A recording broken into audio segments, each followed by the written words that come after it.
Chapter 5: The Subterranean Descent. The marble pillars of Delphi groaned as a shockwave of celestial energy tore through the mountain. Outside, the sky turned the color of bruised iron. Ares's vanguard, monstrous, ironclad phalanxes born from the blood of slaughtered titans, had breached the sacred gates. Their heavy bronze spears struck the flagstones in a slow, rhythmic cadence that made the very foundations of the earth tremble. "The oracle's words are your map, daughter of night," the Pythia gasped, her voice now a frail mortal rattle as she pointed a withered finger toward the deep, smoking chasm directly beneath her bronze tripod. "The cracks of Parnassus lead to the roots of the world. Go! Before the god of war drinks the light remaining in your veins." Astraea did not hesitate. As the heavy oak doors of the Ataton exploded into wood splinters under a blast of divine fire, she cast one last look at the encroaching gold armor of the Olympian soldiers and threw herself into the abyss. Falling into the chasm was not a descent into darkness, but a plunge through a shifting kaleidoscope of forgotten history. The air was thick with the scent of laurel leaves, sulfur, and ancient stone. As she fell, the silver crescent moon birthmark on her shoulder flared to life, casting a protective, dome-like shroud of starlight around her.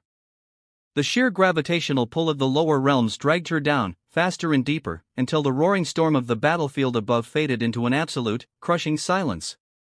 With a heavy thud, she landed on a soft, shifting surface. She gasped, pulling herself up. She was no longer on solid earth.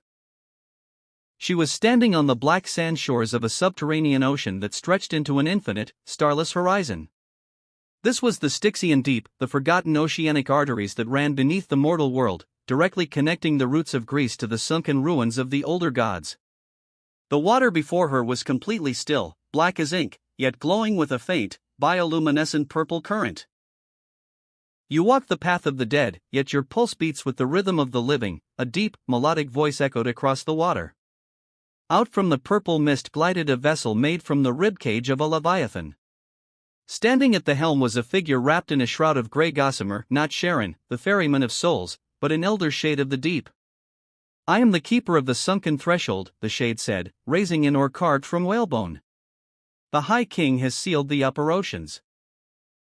He thinks he has locked you on the land.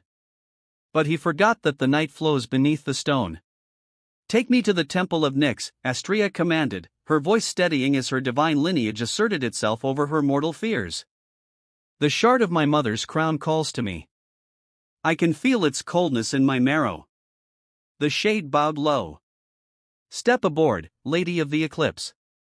But know this, the deeper we go, the more your mortality will be stripped away. The pressure of the deep does not crush the bones, it crushes the lie of your human flesh." As Astraea stepped onto the bone vessel, it shot forward across the black water at terrifying speed. The air grew intensely cold, frosting her tunic and long black braid with silver ice. The silence of the cavern was broken only by the rhythmic slap of the black waves against the hull. With every mile they traversed, Astraea felt a strange, agonizing transformation taking place inside her chest. The heavy, warm human blood in her veins began to slow, replaced by a cool, silver indigo essence that hummed with the frequency of the cosmos. The memories of her 18 years as a mortal princess, the palace of Attica, her human father, the suitors, began to feel thin, like a story she had read in an old scroll. Instead, the memory of Helios grew agonizingly sharp.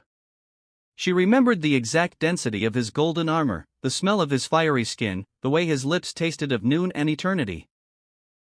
"He is fading," she whispered, clutching her heart as a sudden, sharp pain shot through her chest. Across the realms, she could feel Helios's torment. The High Council was drawing his light at an accelerated rate to power the war machines above Delphi. If she did not find the crown shard tonight, the sun would be permanently drained, turned into a cold, dead iron star. "We have arrived," the shade announced, drawing the oar back. The vessel stopped at the edge of a colossal, underwater trench. Submerged within the glowing purple depths was a sight that defied mortal architecture. It was the sunken temple of Nyx, a cathedral of pure black pearl and twisted obsidian, half swallowed by the abyssal mud. The structure was guarded by ancient, eyeless sea serpents that wove through the broken columns, their scales glittering with dangerous, cold electricity. But as Astraea approached the edge of the trench, the serpents stopped. They turned their blind heads toward her, sensing the resonance of the primordial queen who had birthed them. They bowed their massive heads, parting to create a path toward the temple's central altar. Astraea dove into the dark water. She didn't drown. The Styxian water recognized her, flowing into her lungs like cool air. She swam down into the heart of the Pearl Cathedral, where a single, jagged shard of dark diamond floated above a pedestal of frozen midnight. It was the shard of the crown of Nyx. The moment her fingers closed around the cold diamond, the ocean around her erupted. A blinding flash of purple and black energy tore through the trenches, shattering the remaining pillars of the temple. The shard didn't remain a stone, it dissolved into her hand, flowing up her arm like liquid shadow until it reached her shoulder, embedding its power directly into her crescent moon birthmark. The transformation was complete. The white linen of her mortal dress dissolved, replaced by a fluid, shimmering gown of deep velvet, woven from the dark matter of the trench. Her hair broke free of its braid, floating around her like dark smoke pinned with the bioluminescent sparks of the deep sea. She was no longer Astraea the princess. She was the fully ascended goddess of the eclipse. But as she rose from the trench, the water above her began to boil. A massive, golden-shielded battleship of the Olympian navy slammed through the ceiling of the cavern, its bronze ramming prow aiming directly for her. At the bow stood Ares' chief executioner, raising a spear that crackled with the golden, stolen lightning of Zeus. "The hunt ends here, Anomaly," the executioner roared through his bronze visor, his voice muffled by the water. Astraea looked up at the golden ship, her eyes burning with the absolute, unyielding cold of the absolute zero. She raised her hand, the crown shard inside her birthmark humming with power. "You are in my mother's house now," she said. Chapter 6, The Breach of Heaven. Astraea did not waste her newly reclaimed power on the battleship. She looked through the boiling water, past the bronze hull and the golden spears of the executioners, and focused her sight higher, far above the subterranean ocean, past the mortal crags of Delphi, straight into the radiant, golden clouds of the upper atmosphere. She could feel Helios's heartbeat slowing. It was a faint, stuttering flicker of heat, a dying ember drowning in a sea of sterile, celestial law. "I am not your prey," Astraea whispered, her voice vibrating through the water with the weight of an ocean trench. "I am your execution." Instead of attacking, she closed her hand around the glowing crown shard embedded in her shoulder. The liquid velvet of her gown expanded outward, turning into a massive, swirling vortex of absolute blackness that swallowed her whole. The Olympian battleship slammed its bronze prow into the space she had occupied a second before, crushing only empty water and ancient pearl dust. Astraea rematerialized not with a step, but with a tear in the fabric of the heavens. She stepped out of the shadow of a colossal marble column into the grand promenade of the solar citadel. The contrast was a physical blow. The damp, cool silence of the Styxian deep was replaced by a blinding, oppressive gold light that smelled of burning frankincense and ozone. The sky here was not blue, it was a white-hot canvas of solar energy, powered by the immense, mechanical complex of the cosmic clock. At the center of the promenade stood the Chrono Sanctum. There, suspended inside a massive, vertical eurowheel of interlocking bronze rings, was Helios. The sight made Astraea's starlit blood boil with fury. He was stripped of his tattered cloak, his magnificent golden torso bound to the central axis by dozens of glowing, white-hot solar irons. The deep red scars across his chest were weeping liquid gold, siphoned off by translucent crystal tubes that fed his raw essence directly into the city's power grid. His head was bowed, his fiery hair dimmed into a dull, ash-gray. "Helios!" Astraea cried, her voice cutting through the heavy, sterile silence of the sanctum. Helios's head snapped up. His molten gold eyes, though clouded with immense agony, flared with a sudden, desperate light as he saw her. "Astraea! No! You shouldn't have come here. This is the heart of their law. The density of the light, it will dissolve your shadow." "Let them try," she said, her boots clicking sharply against the polished gold floor as she marched toward the eurowheel. "Arrest the intruder," a voice boomed from the upper gallery. From the golden archways descended the high elite, six-armed automatons forged from celestial bronze, their faces featureless mirrors reflecting the harsh light of the artificial sun. They held massive halberds that hummed with localized solar flares, moving with a synchronized, mechanical precision. Astraea didn't flinch. She raised both hands, her fingers spreading like the rays of a black sun. The crown shard in her birthmark pulsed violently, and the long, sharp shadows cast by the grand columns suddenly tore themselves off the floor. They rose like solid obsidian pikes, impaling the bronze automatons mid-air, tearing through their celestial metal hulls in a shower of sparks and pressurized hydraulic fluid. She bypassed the falling machines, leaping onto the outer bronze ring of the Eurowheel. The metal beneath her feet was blistering hot, burning the hem of her velvet gown, but she ignored the pain. She reached out, her hands locking onto the solar irons binding Helios's chest. The moment her cool, midnight skin touched the burning celestial iron, a deafening hiss erupted. A thick, silver-violet mist cloaked them both as her darkness fought his forced light. "It will tear you apart, Astraea," Helios rasped, his breath hot against her face, his body trembling from the proximity of her cool, soothing shadow. "The locks are keyed to the life force of the High King himself. You cannot break them without a divine anchor." "Then we break them together," Astraea said, her starlit eyes locked into his molten gold gaze. "Remember the eclipse, Helios. Remember the moment the sun and the shadow became one." She pressed her chest against his, bridging the crown shard's primordial darkness with the dying fire of his core. The crescent moon birthmark on her shoulder aligned perfectly with the solar scar on his chest. The reaction was instantaneous and cataclysmic. It was the rebirth of their forbidden passion, compressed into a single, localized point of space. Helios let out a raw, roaring cry as her cool abyss flooded his burning veins, stabilizing his volatile energy, while his brilliant fire ignited her shadow, turning her velvet gown into a flowing cosmos of supernovas and black holes. The intensity of their fusion was overwhelming, a breathless, beautiful storm of heat and midnight that shattered the laws of celestial geometry. The solar irons binding his arms and throat turned from white-hot to brittle gray before exploding into millions of glass-like shards. The colossal bronze Eurowheel of the cosmic clock groaned, its interlocking rings warping and seizing as the unified power of sun and shadow pulsed outward, throwing the entire solar citadel into a sudden, terrifying twilight. Helios was free. He fell forward, his powerful arms locking around Astraea's waist, pulling her into an embrace that shook the foundations of the heavens. His fiery hair flared back to life, burning with a brilliant, unyielding gold that no longer hurt her, while her dark smoke coiled protectively around his shoulders. "You came for me," he whispered against her lips, his voice thick with an ancient devotion. "I will always find you," she replied, her lips meeting his in a kiss that tasted of absolute creation. But their reunion was cut short.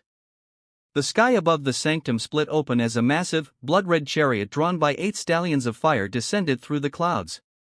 Standing in the chariot, his crimson armor dripping with the fresh blood of the Delphic priests, was Ares, the god of war.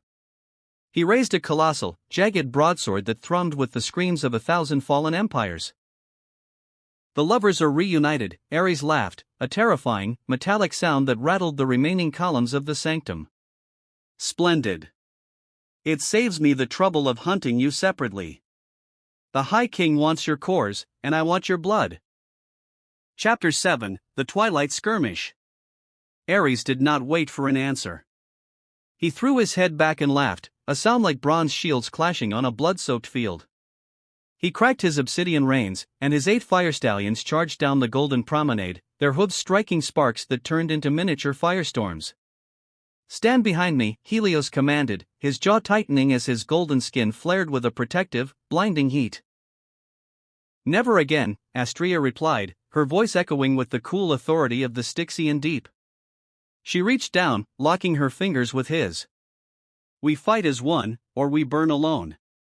The synchronization of their touch sent a fresh surge of power through the shattered sanctum. Helios's raw, destructive fire melded perfectly with Astraea's fluid, gravitational shadow. As Ares descended upon them, his jagged broadsword raised to cleave their souls apart, the lovers raised their joined hands toward the sky. They did not strike him with physical force. They unleashed the resonance of the eclipse. A localized sphere of absolute twilight erupted from their palms, expanding outward at light speed. It wasn't just darkness, it was a violent contradiction of physics. The blinding white light of the solar citadel was instantly sucked into a black hole of velvet space, while a brilliant, corona-like ring of gold fire crackled violently around the perimeter. Ares's fire stallions let out terrified, metallic screeches as the sudden loss of light blinded their primordial senses. The chariot veered violently to the left, its bronze wheels grinding against the marble balustrade of the promenade in a shower of sparks. Cursed anomalies! Ares roared, his crimson visor flaring as he swung his broadsword blindly through the violet gloom. The blade cut through a massive marble column, collapsing it into dust, but his target was already gone. Inside the veil of the eclipse, Helios and Astraea were weightless, moving like thoughts through the dark. Helios wrapped his arm around her waist, his body humming with a wild, liberated heat. The citadel's mainspring is broken, but Ares's vanguard will surround the sky gates within seconds, Helios rasped, his molten eyes scanning the collapsing architecture. We cannot hold this realm, Astraea. Not yet. Then we take the fight to a place where their laws cannot follow, Astraea said, her starlit hair flowing into the dark smoke of the veil. The Pythia spoke of a hidden pocket, the sanctuary of twilight. It lies in the friction between the upper and lower worlds. I know the coordinates, Helios nodded, his hand pressing against her shoulder where the crown shard vibrated. But it requires a blind leap. We must fall through the floor of heaven. Before Ares could recalibrate his vision, Helios channeled the remaining embers of his solar core, turning his entire body into a pillar of pure, concentrated light. Concurrently, Astraea unleashed the crushing weight of her shadow, driving the light straight downward like a massive, celestial piledriver. The combined force struck the solid gold floor of the promenade. The indestructible celestial metal fractured, spider-webbing into deep, glowing violet chasms. With a final, desperate leap, Helios and Astraea threw themselves into the rupture, plummeting away from the screaming fury of the god of war, leaving the burning towers of the solar citadel far behind. Milky Way, the sanctuary of twilight. They did not crash. They drifted down into a space where gravity felt like a soft embrace. The sanctuary of twilight was a silent, beautiful void suspended between the stars and the earth. There was no sun here, and no absolute darkness. The horizon was an eternal, painting-like sunset of deep plums, soft oranges, and midnight blues. Floating islands of lavender-colored stone drifted lazily through the atmosphere, covered in ancient, weeping willow trees whose leaves were made of pure silver thread.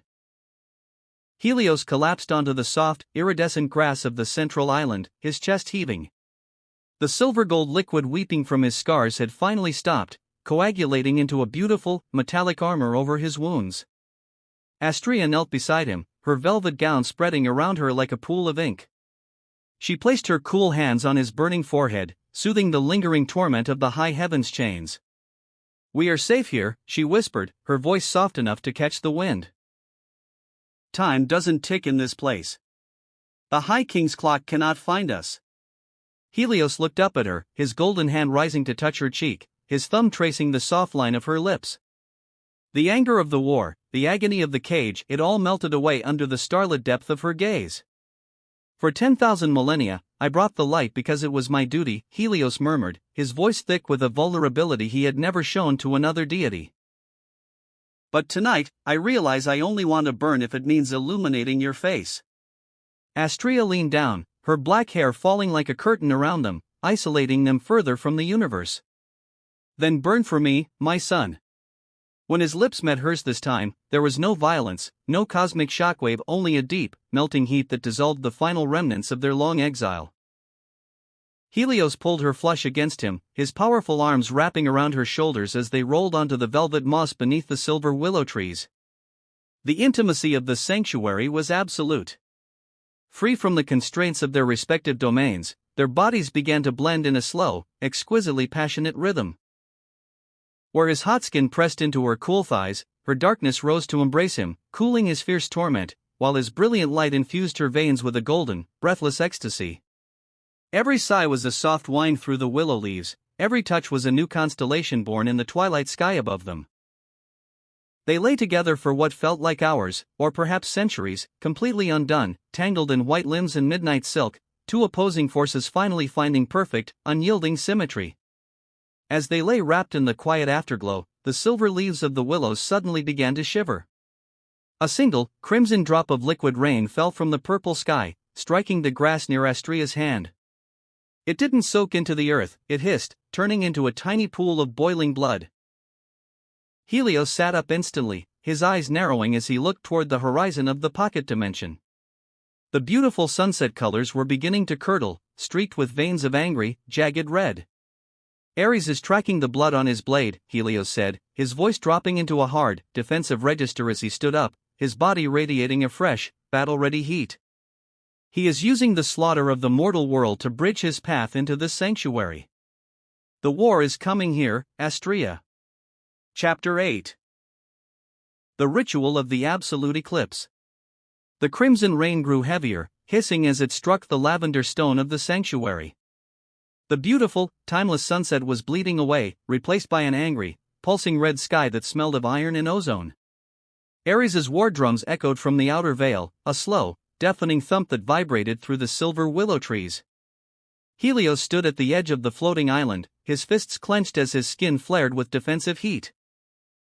He's splitting the pocket open. In an hour, his iron phalanxes will overrun this sanctuary. Astraea stepped up beside him, the crown shard in her birthmark humming a low, dark frequency. She looked at his glowing scars, then down at her own hands, which were flickering with starlight. We cannot fight him as two separate forces anymore, Helios, she said, her voice filled with a profound, terrifying clarity. If you unleash your full fire, you destroy my shadow. If I unleash my absolute dark, I extinguish your light. That is why we lost in the citadel. That is why they could chain you. Helios turned to her, his molten gold eyes narrowing. What are you suggesting? The forbidden ritual of the primordial unity, Astraea whispered, reaching out to grasp both of his hands. Before the High King drew the lines of day and night, there was only the void in the spark. We must dissolve the boundaries between our essences. We must merge our divine cores completely. Helios's breath caught. Astraea, that ritual hasn't been performed since the dawn of creation. If our frequencies don't match perfectly, the friction will detonate our cores. We won't just die, we will erase this entire sector of reality. Then let us match perfectly, she said, stepping into his space, her starlit gaze locking onto his gold fire. I survived 18 years of mortal exile because my soul remembered your heat. I am not afraid of your fire, Helios. Helios looked at her, the absolute devotion in her eyes melting his final hesitation. Then let the universe remake us. They knelt together on the iridescent grass beneath the weeping silver willow trees. The crimson rain poured around them, but it could not touch their skin. A fierce, localized aura of pure kinetic energy was already beginning to warp the air around them. The ritual did not begin with incantations, but with absolute surrender. Helios closed his eyes and forced his defensive solar barriers down, opening his core, a blazing, white-hot miniature sun, to the absolute zero of her abyss. Astraea did the same, tearing open the velvet walls of her shadow to let his blistering light flood her internal void. The physical sensation was an agonizing, breathless ecstasy. As their lips met to seal the pact, an explosion of silent, violet gold lightning erupted from their bodies, shattering the lavender stones around them into floating dust. Astraea gasped into his mouth as his solar fire surged up her spine, illuminating her translucent skin from the inside out, turning her veins into rivers of molten gold. Concurrently, Helios let out a raw, muffled roar as her Styxian darkness flooded his heart, cooling his eternal, burning torment with the soothing, deep velvety peace of the midnight sky. The intensity of the union was overwhelming, a beautiful, terrifying crucible. Their bodies began to blur at the edges, their flesh melting into pure, radiant data. Where his powerful hands gripped her hips, her dark matter wove into his golden tissue, anchoring his volatile energy. They moved together in a feverish, rhythmic dance of creation and destruction, a sacred fusion that blurred the lines of gender, element, and identity. Every touch was a collision of cosmic laws, every breath was a star being born and dying in the same second. They were no longer two deities sharing an embrace, they were a singular, magnificent storm of supernovas and black holes, completely untethered from the laws of Olympus. Outside their glowing cocoon, the sky violently tore open. Ares's crimson chariot plunged through the ruptured veil of the sanctuary, followed by 1,000 ironclad Titan spawn. The god of war stood tall, his jagged broadsword dripping with fresh blood, his eyes blazing through his visor. "Die in your nest, anomalies!" Ares roared, bringing his sword down in a massive, earth-shattering arc meant to cleave the entire floating island in two. But the blade never hit the stone. From the center of the silver willow grove, the violet-gold cocoon shattered. A shockwave of absolute true eclipse energy rolled outward, instantly turning Ares's fire stallions into pillars of frozen ash and shattering the iron shields of his vanguard like cheap glass.